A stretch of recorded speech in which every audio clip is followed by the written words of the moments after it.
buenas. Muchas gracias en primer lugar por asistir a estas jornadas de ADICAE. Les vamos a presentar el primer panel de esta jornada que se llama Los consumidores ante la reestructuración bancaria, que, como pueden comprobar por el título, de alguna manera condensa todo lo que se va a tratar a lo largo de toda la jornada, que a fin de cuentas van a ser pequeños aspectos de una cuestión más general, que es esta que les comentaba. En definitiva, lo que les vamos a proponer con este primer panel es una reflexión, yo creo, de gran importancia, no solamente porque aparezca en los medios de comunicación, sino porque atañe a un sector importante de la economía, como es el ámbito financiero, hasta el punto de que condiciona notablemente la economía, lo que de la crisis, condiciona notablemente la economía y, por tanto, va a condicionar también las pautas sociales, las pautas, incluso nos atreveríamos a decir, políticas y, por supuesto, las pautas de comportamiento de los consumidores. Por tanto, es un aspecto, es un debate fundamental. Y también no es por una cuestión, porque estamos metidos en un barco que va a una velocidad tan grande que apenas somos conscientes de los cambios que estamos percibiendo, que estamos viendo, y por lo tanto nos resulta difícil tomar partido, nos resulta difícil tomar decisiones, dada la velocidad que está habiendo con estos cambios. Yo recuerdo el decreto ley, creo que fue de julio del 2010, que es el primero que de una manera más profunda atañe a la reforma de las cajas de ahorro, pues nos hemos encontrado que 2 años y pico después casi no quedan con otras transformadas en otras cuestiones. Por eso les pido que vayan tomando nota, les pido que presten atención, que preparen sus preguntas, y en este sentido recordarles que dentro de los materiales que se les ha entregado tienen una hojita donde pueden plantear las preguntas a los ponentes y entregar a la compañera para luego hacer un turno de preguntas. En este sentido, recordar lo que planteaba el presidente. Lo que queremos es que se genere debate. Bien, para hablar de estas cuestiones, contamos con Jorge Fonseca, que es profesor de Economía de la Universidad Complutense de Madrid, con Tomás Ministra, analista del Servicio de Estudios de Banco Santander, y don Luis Teijeiro, que es director de Regulación y Estudios de la CECA, de la Confederación Española de Cajas de Ahorro. A todos ellos, muchas gracias por asistir, por acudir al ámbito de ADICAE y sobre todo por el esfuerzo que sé que van a hacer de concreción y concisión en un tema que es tan complejo y que requeriría pues prácticamente toda la jornada de la mañana para hablar exclusivamente de la reestructuración bancaria. El panel, como veis en el programa, lo hemos dividido en dos partes diferenciadas: la desaparición de las cajas de ahorros y su transformación en bancos, y, por otro lado, tendencias actuales y perspectivas de futuro del negocio bancario. En ambos casos, para esas dos cuestiones, los consumidores, la ciudadanía en general, se plantean una serie de preguntas. Respecto al tema de cajas de ahorros, que es el primero que vamos a dar la palabra. Respecto al tema de cajas de ahorros, ¿cómo se ha llegado a esta situación? Yo creo que esa es la primera pregunta que nos hacemos todos.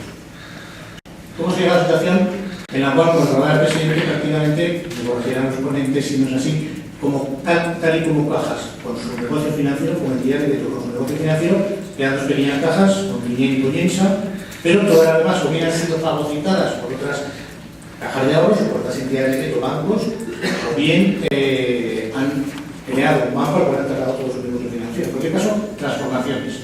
¿Cómo se ha llegado a esa situación?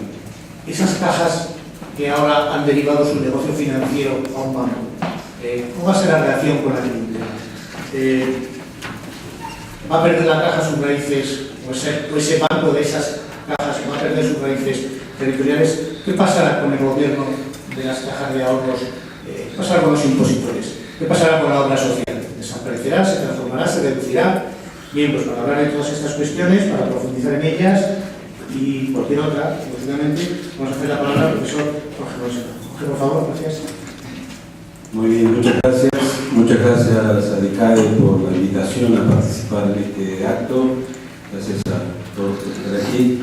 En mi intervención voy a hacer un abordaje de carácter general. Quiero decir, aunque haré una breve referencia inicial a la situación de las cajas en sí y lo que supone la fundación, voy a intentar situarlo, contextualizarlo en un proceso más amplio del sistema financiero, de su conjunto sistema financiero mundial, que evidentemente no se puede separar el español del resto del mundo en el contexto de esta globalización tan financiarizada que decimos, es decir, que las finanzas se han convertido en el auténtico amo de la economía, de las decisiones y que de hecho suplantan incluso la voluntad popular. En ese sentido, todos sabemos, todos conocemos el origen de las cajas. No viene mal recordar que en última instancia los Montes de Piedad incluso no recibían sus orígenes, estoy hablando remotos, no percibían un interés, sino que se daba una prenda que en todo caso se devolvía posteriormente y que luego esto dio lugar a que empezasen a cumplir otras funciones. Pero sabemos que el cambio comenzó a gestarse ese papel en la medida de que, bueno, después digamos, de los planes de estabilización y particularmente de la venida de la democracia, en donde se comenzaron a provocar grandes cambios, el famoso cambio del 77 de Fuentes Quintana, que se asocia, que permite, que fuerza a las cajas a tener que competir con los bancos, y luego pues esto se acentúa en el año 85, donde esta situación se le pone todavía en más desventaja. Bueno, son cuestiones que en todo caso, insisto, son conocidas, seguramente podremos debatir sobre eso, pero yo quiero centrarme concretamente ahora en cómo, en última instancia, quiero decir, lo que estamos viendo ahora ha sido un proceso de largo plazo en donde gradualmente se ha ido, digamos, intentando modificar algo que tenía un papel muy importante, que tenía un papel social destacadísimo y que, pudiendo haber sido la base para la construcción de una banca pública imprescindible, digan lo que digan los fundamentalistas del mercado, es imprescindible, y lo vemos ahora en la evidente necesidad de regulación que no existe, y evidentemente una banca pública permitiría contribuir a fijar algunas pautas. Bueno, en vez de hacer eso, como sabemos, se la fue prostituyendo gradualmente, se le fue empujando hacia un terreno en el cual cada vez ha estado más implicada en el negocio inmobiliario, cada vez más implicada en actividades que de alguna manera han tenido una gran conexión con el poder de los partidos.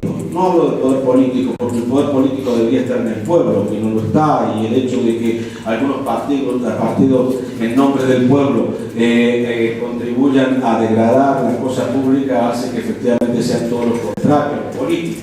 En ese sentido, decía, sabemos que la situación, como decíamos, cada vez más se le ha ido dificultando en la medida de que su implicación en actividades de creciente riesgo, en donde predominaban criterios partidarios, insisto, no políticos sociales, ha ido haciendo más vulnerable. No obstante, hay que decirlo que también no hay que exagerar en el sentido de que, si bien hemos tenido una burbuja inmobiliaria, precisamente por todas esas políticas, y esa burbuja inmobiliaria, es decir, si hubiese habido criterios profesionales y de hecho de interés social, no se hubiese llegado a construir esa burbuja, y eso pues probablemente significaría que el crecimiento del sector financiero hubiese sido a lo mejor solamente un 30% menos y no hubiese tenido los efectos devastadores que tiene ahora, porque evidentemente el efecto devastador no solo arrastra la parte que era burbuja, sino también lo que era sano, y en ese sentido, digamos, había una parte evidentemente buena, necesaria, imprescindible, y que de hecho se debería preservar. Todo esto ha servido para que ese gran capital financiero, que es precisamente,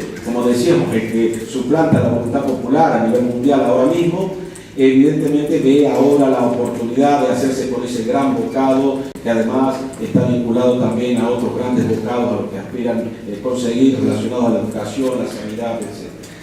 Bueno, no olvidemos que hace nada, en el 2009, las cajas tenían el 50% prácticamente del mercado, y en ese sentido estamos hablando de una cuestión absolutamente apetecible.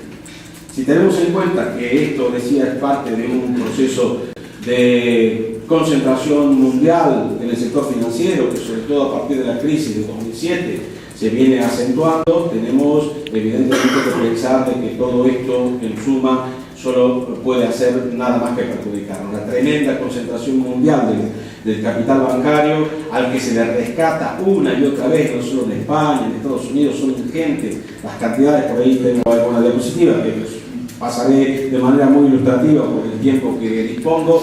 Decía, han sido rescatadas después de haber estado con un capital cero, mismo Citi, por ejemplo, con dinero público, y luego pues ahora vuelven a ser las grandes corporaciones que dominan la economía mundial. Por eso creo que es necesario contextualizar esto y tener en cuenta de que este proceso en donde se nos están robando las cajas a la sociedad para ser, digamos, bocado de los grandes bancos, del gran duopolio que es casi un monopolio en España, fundamentalmente el Banco de Santander y el BBVA. Digo casi un monopolio porque aunque es realmente un oligopolio lo que hay, quedan realmente tres grandes bancos. Hay que tener en cuenta que los dos grandes tienen la mayor parte del mercado y se van a hacer con toda la cuota que hasta ahora tenían las cajas, en donde evidentemente las fundaciones que quedan para gestionar la parte social va a ser absolutamente limitada, incomparable con el papel que ha tenido ahora, y va a depender de que haya beneficios en los bancos. Por lo tanto, decía eso, Macri decía monopolio, casi monopolio, porque hay que tener en cuenta que ahora mismo los miembros del Consejo de Administración del Banco de Santander tienen más participaciones en el BBVA que los miembros del Consejo de Administración del BBVA. Y todo esto, quiero decir, está relacionado con ese proceso a nivel mundial, en donde la financiarización, la especulación que nos ha llevado a esta crisis, en la cual evidentemente hay responsables, son fundamentalmente los propietarios de la banca, los grandes banqueros, ya viene desde lejos. Si uno mira esta diapositiva, basta, las gráficas se pueden simplemente pegar un vistazo, pero si uno lee el titular, tiene el resumen. Entre 1970 y el comienzo de la crisis del 2007, las operaciones bancarias se multiplicaron por 320, hasta 32 billones de dólares. Los derivados del crédito entre 2001 y 2007 se multiplicaron por 40, hasta 45 billones de dólares. Entre 1996 y 2007 el aumento de la concentración bancaria fue espectacular. Los 100 más grandes bancos, que son los que luego quebraron, ya ha habido que rescatarlos, estamos rescatándolos con dinero público a nivel mundial, pasaron del 55 al 77%, los 50 más grandes del 42 al 60%, estoy hablando de nuevo a nivel mundial. En 2007, el valor de las operaciones de divisa, que es una de las grandes actividades de los negocios bancarios, pasaron en medias diarias, o se multiplicaron por, digamos, llegaron al equivalente a 72 veces las exportaciones mundiales. Pensemos que las divisas deberían ser esencialmente el instrumento que permite los intercambios comerciales, pero si son 72 veces el valor de esos intercambios, parece absolutamente evidente que esto es pura especulación. Si tenemos en cuenta las operaciones diarias de derivados financieros, que equivalían a 4,2 billones, representaban esto, los derivados financieros, exclusivamente 90 veces las exportaciones mundiales, que equivalía a su vez al total de las reservas mundiales, con lo cual ya vemos la capacidad de regulación que pueden tener los bancos centrales para de alguna manera fijar pautas en el funcionamiento de esta auténtica actividad delictiva legal. Las operaciones vivas en el mercado, las operaciones denominadas over the counter, que son las operaciones que no pasan por las bolsas, equivalieron a 516 billones en 2007, 9 veces el Producto Bruto Mundial, 90 veces las reservas mundiales. Y en esto, obviamente, el negocio financiero cumple un papel central. ¿Cómo va a financiar a pequeñas y medianas empresas si lo que están haciendo las grandes corporaciones bancarias es financiar este tipo de actividad? Ayer o antes de ayer se acaba de condenar al HSBC, el banco, digamos, por haber colaborado y contribuido al tráfico, digamos, al blanqueo de dinero y del dinero criminal. ¿Cuántos bancos pueden decir que no lo hacen? Todos participan en los paraísos fiscales donde se blanquea el dinero del crimen organizado. Algún día creo que tendrán que ser juzgados todos los banqueros, todos los responsables políticos por esa vulneración sistemática, primero de las normas básicas de convivencia y luego por esa complicidad con el crimen organizado. Esto a su vez se vincula con otras actividades evidentemente crecientemente mafiosas. Veremos si esa banca que aquí no financia a las pequeñas y medianas empresas, financia al presunto criminal señor Adelson, al cual el gobierno de la Comunidad de Madrid le ofrece todo, hasta cambiar las leyes.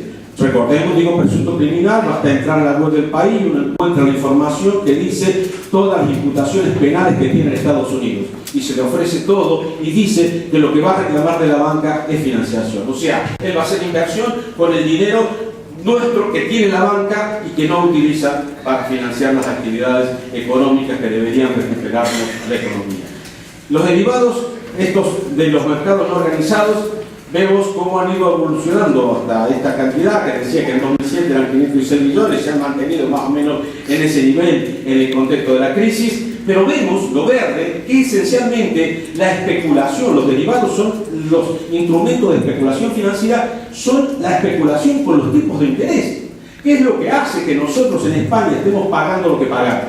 Si en vez de ocurrir esto, y el Banco Central Europeo financiarse, como debería financiar los gobiernos, en vez de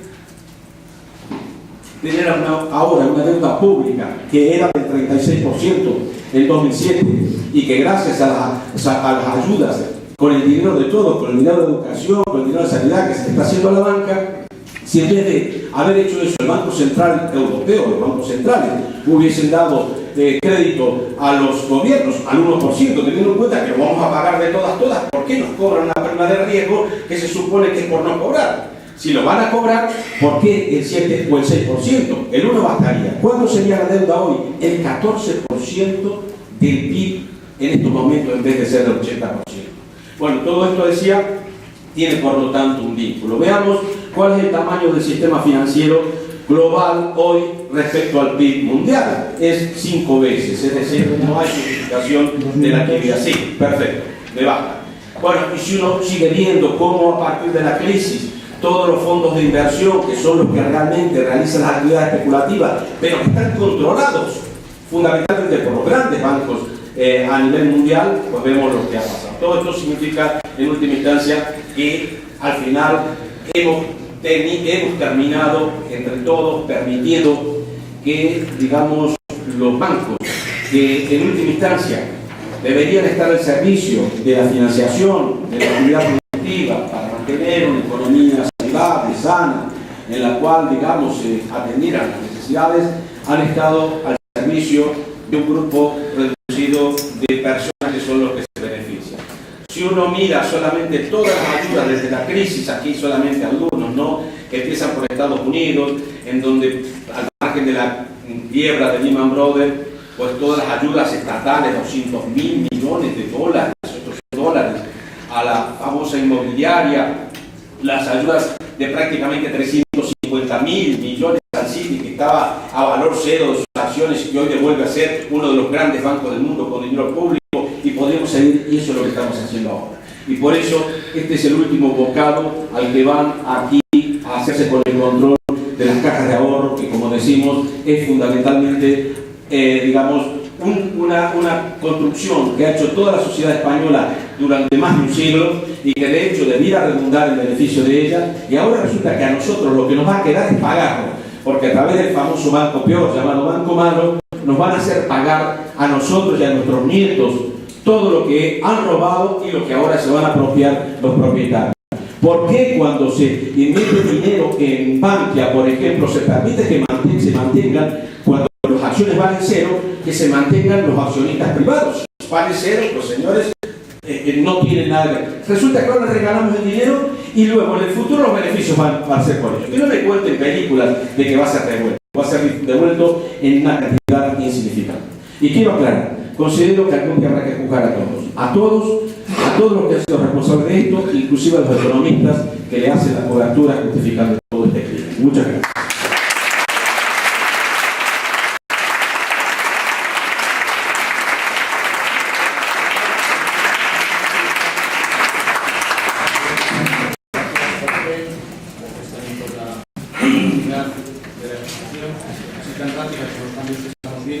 Yo creo que habrá suscitado será debate y ahora plantearé una pregunta. Les recuerdo que tienen un documento en el cual pueden plantearlas. Y hay una segunda parte de este panel, como comentábamos en la presentación, que se refiere a las perspectivas del futuro del negocio bancario y le añadiría su reflexión a los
que creo que hay que dejar muy bien claro. Por lo tanto, no se trata de que ahora nos prometan que ahora van a ser serios y van a regular. No podemos dejar, digamos, que el corral sea cuidado por el lobo. Y en ese sentido yo también reivindico que pidamos, yo señalo, quiero que se entienda lo que voy a decir, no en el terreno de la represión brutal, pero sí en el terreno económico y financiero. En el terreno económico y financiero, lo que está pasando ahora en Europa y particularmente en España es calcado de lo que ocurrió en el Chile de Pinochet y en la Argentina de Videla, donde hicieron una reestructuración financiera que de hecho despojaron a la sociedad, a los consumidores, para dárselo a la gran banca, además de destruir la economía, que es lo mismo que está pasando aquí. Bueno, felizmente, por ejemplo, en Argentina, el que fue ministro de Economía de Videla está preso. En ese sentido, yo pienso que debemos ir apuntando los nombres de todos los responsables, de Ormafo y compañía, y yo creo que tendremos que juzgarnos. Yo creo que hay que pedir la responsabilidad a todos los niveles, y en ese sentido, no le exigimos desde ya que asuman responsabilidad. Y las responsabilidades en ese sentido empiezan por las preferentes y van más allá en todas las actuaciones que han llevado a que hoy haya gente desahuciada. Porque lo que no se puede echarle la culpa a la gente en cuanto a que se desahució. Entre otras cosas, porque se aplica el criterio de mercado. Si ellos valoraron una vivienda en 100.000 euros en un momento, ellos la valoraron, porque asuman su criterio de valoración. Y esa era la garantía. En ningún momento se dijo que luego si no le iban a quitar a esas personas hasta el perro y la familia para que pagase algún día o lo iban a convertir en un esclavo por el resto de su vida. Por lo tanto, esa situación que está siendo amparada por los gobiernos, por los responsables de los bancos centrales, por el Banco Central Europeo, son auténticos crímenes contra la humanidad. Y los crímenes contra la humanidad no prescriben, porque no hay que olvidar que hay gente que se suicida por esto, hay gente que se busca todos los días. Y alguien me puede decir que quizás intento ser demagógico. No, soy simplemente humano, y parece que algunos no. Eso es.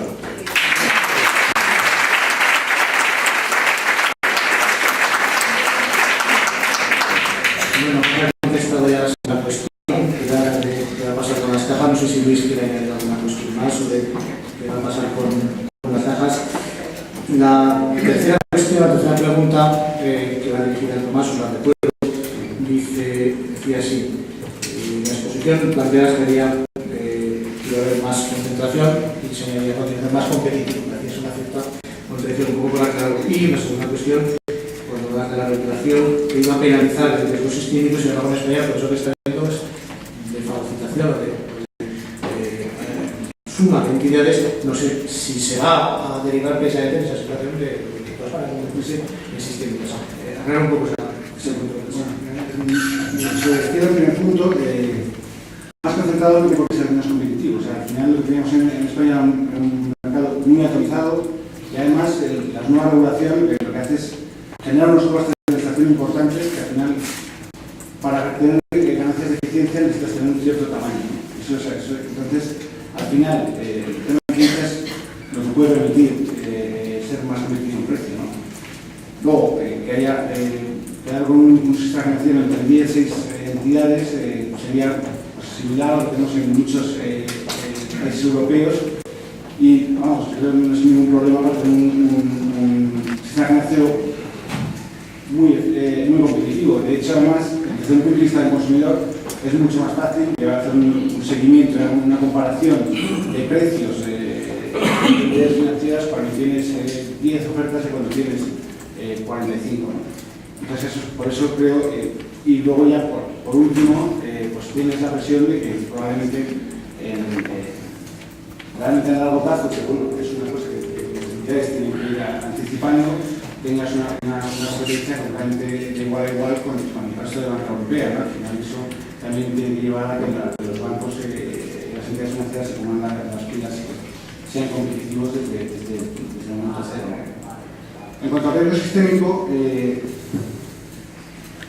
dicho que se penalizaba el riesgo sistémico porque es verdad que cuando las entidades se consideran sistémicas, tanto a nivel global como a nivel doméstico, los previsores despiden, creando más capital, es decir, tienen que ser más seguras según su riesgo sistémico. Eso no tiene nada que ver con el tamaño, o sea, no es confundir el tamaño de una entidad con su sistémico. Es verdad que esto es un proceso de concentración, como hemos dicho, también necesario por temas de eficiencia, por temas de asumir la reestructuración en la que está el sistema ahora mismo, pero crear entidades sistémicas pues, es algo que está intentando evitar, no solo a través de proyectos más calidad, sino también a través del resto de regulaciones como la de resolución de crisis que comentaba antes. O sea, yo creo que está tratando por las dos partes. Primero, porque sean más seguras y segundo, porque tienen una capacidad de contagiar al resto del sistema menor. Me gustaría poder hacer un breve comentario. No dudo de la sincera y buena intención de Tomás y de su perspectiva, digamos profesional, que efectivamente piensa que lo que ha señalado efectivamente puede ser positivo. Pero resulta evidente que a medida que se da una mayor concentración, es decir, ¿cómo se puede casar que una cosa sea circular y cuadrada al final? Pues solamente forzando la situación o ampliando el horizonte. Digo esto porque decir que, como lo señaló el presentador, el moderador, no se puede conciliar concentración y competencia. Es algo que se diga, va a haber más concentración, que de hecho van a quedar tres grandes, un tripolio, que además es peor muchas veces que el monopolio, porque se ponen de acuerdo, como ocurrió en los 90. Yo nunca olvidaré, en los 90 no recuerdo qué responsable, a quién habrá que pedirles cuentas de esa época, quizás ya haya fallecido el Banco de España, que en determinado momento dijo, bueno, hay evidencias de que los bancos se ponen de acuerdo para no trasladar a la reducción de los tipos de interés que sí les da el Banco de España a ellos. Así que si no hacen nada, tomaremos medidas. Algo así como encontrar a alguien robando en una casa o en una sucursal bancaria y decirle, le doy 48 horas para que se marche, sin ser cómplice, porque evidentemente tenían que tomar medidas. ¿Esto qué quiere decir? Que hay permanentes acuerdos. Y de hecho, en la medida de que haya un oligopolio, pues está estudiado en la teoría económica que el oligopolio tiende a la colusión, que se llama, que es el ponerse de acuerdo para fastidiar a los consumidores. Ya lo hacen sin oligopolio, pues no digamos con oligopolio. Y por lo tanto, esta concentración vinculada a la eficiencia solo es para decir, claro, para que el Santander, el BBVA, que ya son bancos globales, los sean más globales y que puedan participar en el resto del mundo. Hay que decir de que estos bancos participan en paraísos fiscales, que tienen además incluso participaciones en activos, aunque haya, es verdad lo que ha dicho Tomás, de que efectivamente no se ha dedicado al negocio minorista, pero también tienen bancos de inversión. Quiero recordar que el primer corralito que hemos tenido aquí hace unos años es de uno de las filiales de un banco que compró, ¿cómo era su nombre? No recuerdo, el Banco de Santander, que impidió, no le devolvió, no le permitió retirar los depósitos a los clientes durante un tiempo y luego ya cargó el rastro. Quiero decir que concentración no es más competencia y en todo caso es simplemente ser más fuertes ellos para tener cada vez más beneficios, siempre a costa de los consumidores.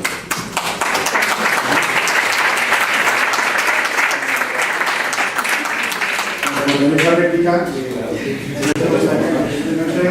hay muchísimos trabajos académicos, por ejemplo, de Tampa, que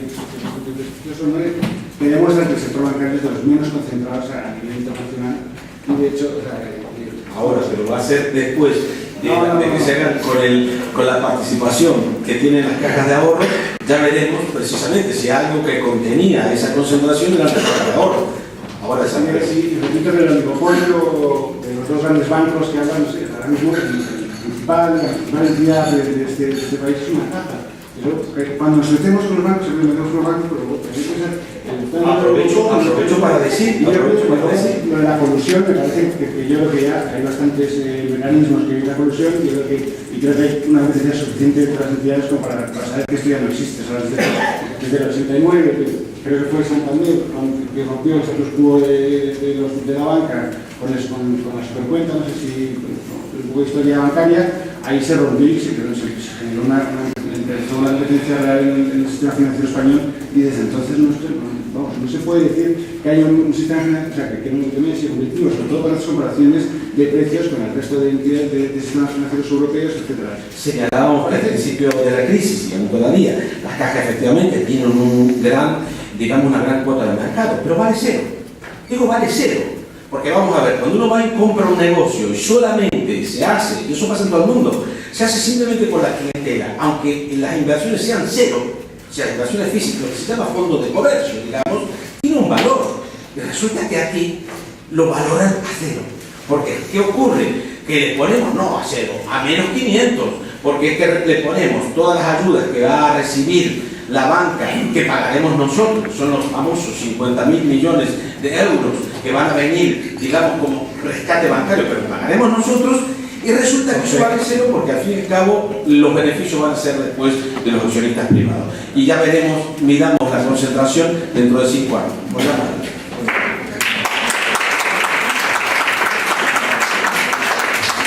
vamos a concluir este primer panel. Como veis, provoca mucha controversia. En la siguiente mesa se trata de que sea mesa, lógicamente. En el siguiente panel vamos a tratar un tema que ha salido precisamente, que ha expuesto Tomás, el tema de la unión bancaria, y, como no podría ser menos, vamos a centrarlo en un aspecto que nos interesa como consumidores, y es si esa unión bancaria va a ser también para los consumidores. Muchas gracias por la participación, por sus preguntas, y seguimos adelante.